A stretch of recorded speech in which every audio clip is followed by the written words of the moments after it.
اعوذ باللہ من الشیطان الرجیم بسم اللہ الرحمن الرحیم السلام علیکم ورحمۃ اللہ۔ سورہ القدر حاجت کے لیے ایک عمل دے رہا ہوں، اور ساتھ میں اگر کوئی اس کی زکوٰۃ ادا کرنا چاہے ایک روزہ ایک دن کی، تو اس میں یہ بھی طریقہ درج ہوگا۔ سورہ القدر بہت ہی بابرکت صورت ہے، خاص کر اگر اس کو رمضان المبارک میں پڑھا جائے تو اس کی فضیلت اور زیادہ بڑھ جاتی ہے۔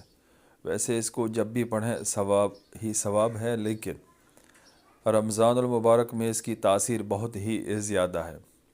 انا انزلناہ فی لیلۃ القدر وما ادراک ما لیلۃ القدر لیلۃ القدر خیر من الف شہر تنزل الملائکۃ والروح فیہا بإذن ربہم من کل امر سلام ہی حتی مطلع الفجر۔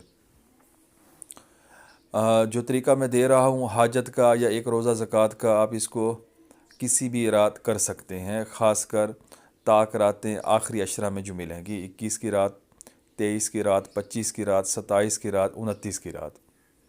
ویسے آپ اس کو کبھی بھی کر سکتے ہیں، رمضان المبارک کے علاوہ بھی کر سکتے ہیں، لیکن جو برکت اس میں حاصل ہوگی وہ دوسرے ماہ میں نہیں ملے گی۔ آپ نے 2 رکعت نماز نفل حاجت کے پڑھنے ہیں۔ آپ کی کوئی بھی حاجت ہو یا پھر آپ اس کی زکوٰۃ ادا کرنا چاہ رہے ہیں، آپ اس کو اپنے معمول میں، اپنے وظائف میں شامل کرنا چاہ رہے ہیں، تو طریقہ دونوں کا یہی رہے گا۔ اگر تو حاجت کے لیے کر رہے ہیں تو پھر اس کو 1 دن سے لے کر 7 دن تک متواتر اس عمل کو، اس نوافل کو، اس طریقہ کو رپیٹ کریں گے۔ اور اگر آپ اس کی زکوٰۃ ادا کرنا چاہ رہے ہیں، پھر 1 دن کی زکوٰۃ ادا کریں، پھر مداومت ساری زندگی آپ رکھیں گے۔ آپ نے 2 رکعت نماز نفل حاجت کے پڑھنے ہیں۔ پہلے حاجت کا طریقہ سن لیجئے۔ آپ نے سورۃ فاتحہ کے بعد سورہ القدر کو 4 بار پڑھنا ہے پہلی رکعت میں، اور اس کے بعد دوسری رکعت میں سورۃ فاتحہ کے بعد سورہ القدر کو 3 بار پڑھنا ہے۔ سلام پھیریں، اس کے بعد آیت الکرسی پڑھیں، سبحان اللہ الحمدللہ 33 بار اور اللہ اکبر 34 بار پڑھ کر اس کے بعد پھر آپ نے سورہ القدر کو 304 مرتبہ پڑھنا ہوگا، اول آخر درود شریف 5 بار۔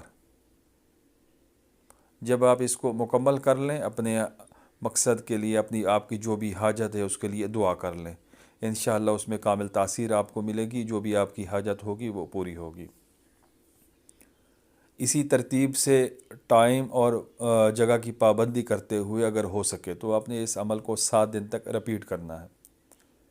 انشاءاللہ 7 دنوں کے اندر اندر آپ کی جو بھی حاجت ہوگی یا تو پوری ہوگی یا اس کی پورے ہونے کے اسباب بن جائیں گے، سامنے آ جائیں گے۔ شادی، نکاح، رخصتی، ملازمت، باہر کے ملک جانا، قرض کی ادائیگی، اپنا مکان، میاں بیوی کے درمیان محبت کے لیے، بچوں کو فرما بردار کرنے کے لیے، کوئی بھی مقصد آپ کا ہو سکتا ہے، چاہے وہ دینی ہو، دنیاوی ہو، اس طریقہ سے انشاءاللہ آپ کی جو بھی حاجت ہوگی وہ آپ کو ضرور ملے گی، وہ حاجت آپ کی پوری ہوگی۔ اگر آپ سورہ القدر کی زکوٰۃ کی نیت سے اس کو صرف اور صرف 1 دن پڑھ لیتے ہیں، 1 دن کی نیت کر لیتے ہیں، تب بھی انشاءاللہ آپ کی یہ زکوٰۃ ادا ہو جائے گی، اور اس کے بعد پھر مداومت کے طور پر آپ اس کو پڑھتے رہیں گے۔ اس کو 2 رکعت نماز نفل پڑھیں گے حاجت کی نیت سے۔ حاجت کون سی اس میں آپ کی ہے؟ کہ آپ سورہ القدر کی زکوٰۃ ادا کر رہے ہیں، سورہ القدر کے ذاکر بننا چاہ رہے ہیں۔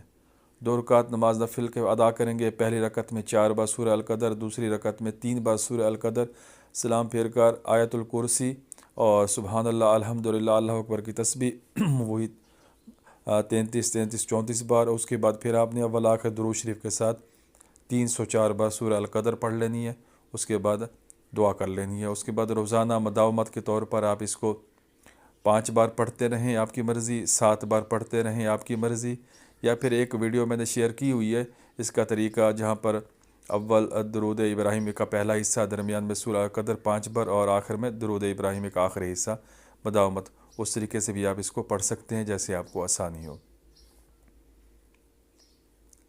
کسی بھی کام کے لیے، کسی بھی مقصد کے لیے آپ اس کو استعمال کر سکتے ہیں۔